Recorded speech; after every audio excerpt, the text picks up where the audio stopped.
ஆதியாகமம் 19ஆம் அதிகாரம். அந்த 2 தூதரும் சாயங்காலத்திலே சோதோமுக்கு வந்தார்கள். லோத்து சோதோமின் வாசலிலே உட்கார்ந்திருந்தான்.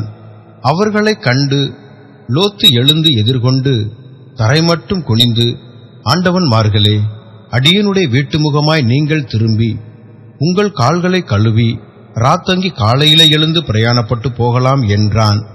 அதற்கு அவர்கள், அப்படியல்ல, வீதியிலே ராத்தங்குவோம் என்றார்கள். அவன் அவர்களை மிகவும் வருந்தி கேட்டுக்கொண்டான். அப்பொழுது அவனிடத்திற்கு திரும்பி அவன் வீட்டிலே பிரவேசித்தார்கள். அவன் புளிப்பில்லாத அப்பங்களைச் சுட்டு அவர்களுக்கு விருந்து பண்ணினான். அவர்கள் புசித்தார்கள்.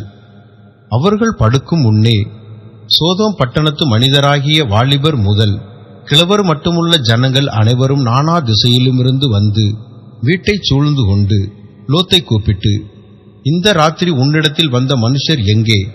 நாங்கள் அவர்களை அறியும்படிக்கு அவர்களை எங்களிடத்தில் வெளியே கொண்டு வா என்றார்கள். அப்பொழுது லோத்து வாசலுக்கு வெளியே வந்து தனக்கு பின்னாலே கதவை பூட்டி அவர்களிடத்தில் போய், சகோதரரே, இந்த அக்கிரமம் செய்ய வேண்டாம். இதோ புருஷரை அறியாத 2 குமாரத்திகள் எனக்கு உண்டு. அவர்களை உங்களிடத்திற்கு வெளியே கொண்டு வருகிறேன். அவர்களுக்கு உங்கள் இஷ்டப்படி செய்யுங்கள். இந்த புருஷர் என் கூரையின் நிழலிலே வந்தபடியால் இவர்களுக்கு மாத்திரம் ஒன்றும் செய்ய வேண்டாம் என்றான். அப்பொழுது அவர்கள், அப்பாலே போ, பரதேசியாய் வந்த இவனா நியாயம் பேசுகிறது? இப்பொழுது அவர்களுக்கு செய்வதை பார்க்கிலும் உனக்கு அதிக பொல்லாப்பு செய்வோம் என்று சொல்லி லோத்து என்பவனை மிகவும் நெருக்கி கதவை உடைக்க கிட்டினார்கள். அப்பொழுது அந்த புருஷர்கள் தங்கள் கையை வெளியே நீட்டி லோத்தை தங்கள் அண்டைக்கு வீட்டுக்குள் இழுத்துக்கொண்டு கதவை பூட்டி தெருவாசலில் இருந்த சிறியோரும் பெரியோருமாகிய மனிதருக்கு குருட்டாட்டம் பிடிக்க பண்ணினார்கள். அப்பொழுது அவர்கள் வாசலை தேடி தேடி அலுத்து போனார்கள். பின்பு அந்த புருஷர் லோத்தை நோக்கி, இவ்விடத்தில் இன்னும் உனக்கு யார் இருக்கிறார்கள்? மருமகனாவது, உன் குமாரராவது, உன் குமாரத்திகளாவது, பட்டணத்தில் உனக்குரிய எவர்களாவது இருந்தால் அவர்களை இந்த ஸ்தலத்திலிருந்து வெளியே அழைத்து கொண்டு போ. நாங்கள் இந்த ஸ்தலத்தை அழிக்கப் போகிறோம். இவர்கள் கூக்குரல் கர்த்தருடைய சமூகத்தில் பெரிதாய் இருக்கிறது. இதை அழிக்க கர்த்தர் எங்களை அனுப்பினார் என்றார். அப்பொழுது லோத்து புறப்பட்டு தன் குமாரத்திகளை விவாகம் பண்ண போகிற தன் மருமக்கள்மாரோடு பேசி, நீங்கள் எழுந்து இந்த ஸ்தலத்தை விட்டு புறப்படுங்கள். கர்த்தர் இந்த பட்டணத்தை அழிக்கப் போகிறார் என்றான். அவனுடைய மருமக்கள்மாரின் பார்வைக்கு அவன் பரியாசம் பண்ணுகிறதாக கண்டது.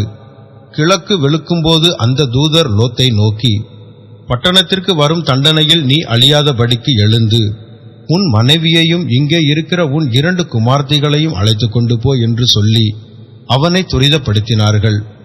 அவன் தாமதித்துக் கொண்டிருக்கும் போது கர்த்தர் அவன் மேல் வைத்த இரக்கத்தினாலே அந்த புருஷர் அவன் கையையும் அவன் மனைவியின் கையையும் அவன் 2 குமார்த்திகளின் கையையும் பிடித்து அவனை பட்டணத்திற்கு வெளியே கொண்டு போய் விட்டார்கள். அவர்களை வெளியே கொண்டு போய் விட்ட பின்பு அவர், உன் ஜீவன் தப்ப ஓடிப்போ, பின்னிட்டு பாராதே, இந்த சமபூமியில் எங்கும் நில்லாதே, நீ அழியாதபடிக்கு மலைக்கு ஓடிப்போ என்றான். அதற்கு லோத்து, அப்படியல்ல ஆண்டவரே, உமது கண்களில் உமது அடியனுக்கு கிருபை கிடைத்ததே. என் பிராணனை காக்க தேவரீர் எனக்கு செய்த கிருபையை பெரிதாக விளங்க பண்ணினீர். மலைக்கு ஓடிப்போக என்னால் முடியாது. தீங்கு என்னை தொடரும், நான் மரித்து போவேன். அதோ அந்த ஊர் இருக்கிறதே, நான் அதற்கு ஓடிப்போகத்தக்கதாய் அது கிட்ட இருக்கிறது, சின்னதுமாய் இருக்கிறது. என் பிராணன் பிழைக்க நான் அங்கே ஓடிப்போகட்டும், அது சின்ன ஊர்தானே என்றான். அதற்கு அவர், நீ கேட்டுக்கொண்ட ஊரை நான் கவிழ்த்து போடாத படிக்கு இந்த விஷயத்திலும் உனக்கு அனுக்கிரகம் பண்ணினேன். தீவிரமாய் அங்கே ஓடி தப்பித்துக்கொள். நீ அங்கே போய் சேரும் மட்டும் நான் ஒன்றும் செய்யக்கூடாது என்றார். ஆகையால் அந்த ஊர் சோவார் எண்ணப்பட்டது. லோத்து சோவாருக்குள் வரும்போது பூமியின் மேல் சூரியன் உதித்தது. அப்பொழுது கர்த்தர் சோதோமின் மேலும் கொமோராவின் மேலும் கர்த்தராலே வானத்தில் இருந்து கந்தகத்தையும் அக்னியையும் வருஷிக்க பண்ணி அந்த பட்டணங்களையும் அந்த சமபூமி அனைத்தையும் அந்த பட்டணங்களில் எல்லா குடிகளையும் பூமியின் பயிரையும் அழித்து போட்டார். அவன் மனைவியோ பின்னிட்டு பார்த்து உப்புத்தூண் ஆனாள். விடியற் காலத்தில் ஆபிரகாம் எழுந்து தான் கர்த்தருக்கு முன்பாக நின்ற இடத்திற்கு போய் சோதோம் கொமோரா பட்டணங்களின் திசையையும் சமபூமியாகிய தேசம் முழுவதையும் நோக்கி பார்த்தான். அந்த பூமியின் புகை சூளையின் புகையைப் போல் எழும்பெற்று தேவன் அந்த சமபூமியின் பட்டணங்களை அழிக்கும் போது தேவன் ஆபிரகாமை நினைத்து லோத்து குடியிருந்த பட்டணங்களை தாம் கவிழ்த்து போடுகையில் லோத்தை அந்த அழிவின் நடுவிலிருந்து தப்பிப்போகும்படி அனுப்பிவிட்டார். பின்பு லோத்து சோவாரிலே குடியிருக்க பயந்து சோவாரை விட்டு போய் அவனும் அவனோடே கூட அவனுடைய 2 குமாரத்திகளும் மலையிலே வாசம் பண்ணினார்கள்.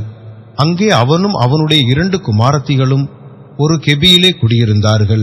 அப்பொழுது மூத்தவள் இளையவளை பார்த்து, நம்முடைய தகப்பன் முதிர் வயதானார், பூமியெங்கும் நடக்கிற முறைமையின்படியே நம்மோடே சேர பூமியிலே ஒரு புருஷனும் இல்லை. நம்முடைய தகப்பனால் சந்ததி உண்டாகும்படிக்கு அவருக்கு மதுவை குடிக்க கொடுத்து அவரோட சயனிப்போம் வா என்றாள். அப்படியே அன்று இரவிலே தங்கள் தகப்பனுக்கு மதுவை குடிக்க கொடுத்தார்கள். மூத்தவள் போய் தன் தகப்பனுடைய சயனித்தாள். அவள் சயனித்ததையும் எழுந்திருந்ததையும் அவன் உணராதிருந்தான். மறுநாளிலே மூத்தவள் இளையவளை பார்த்து, நேற்று ராத்திரி நான் தகப்பனோடே சயனித்தேன், இன்று ராத்திரியும் மதுவை குடிக்க கொடுப்போம், நம்முடைய தகப்பனால் சந்ததி உண்டாகும்படி நீ போய் அவரோடே சயனி என்றாள். அப்படியே அன்று ராத்திரியிலும் தங்கள் தகப்பனுக்கு மதுவை குடிக்க கொடுத்தார்கள். அப்பொழுது இளையவள் எழுந்து போய் அவனோடே சயனித்தாள். அவள் சயனித்ததையும் எழுந்திருந்ததையும் அவன் உணராதிருந்தான். இவ்விதமாய் லோத்தின் குமாரத்திகள் இருவரும் தங்கள் தகப்பனாலே கர்ப்பவதியானார்கள். மூத்தவள் ஒரு குமாரனை பெற்று அவனுக்கு மோவாப் என்று பெயரிட்டாள். அவன் இந்நாள் வரைக்கும் இருக்கிற மோவாபியருக்கு தகப்பன். இளையவளும் ஒரு குமாரனை பெற்று அவனுக்கு பென்னமி என்று பெயரிட்டாள். அவன் இந்நாள் வரைக்கும் இருக்கிற அம்மோன் புத்திரருக்கு தகப்பன்.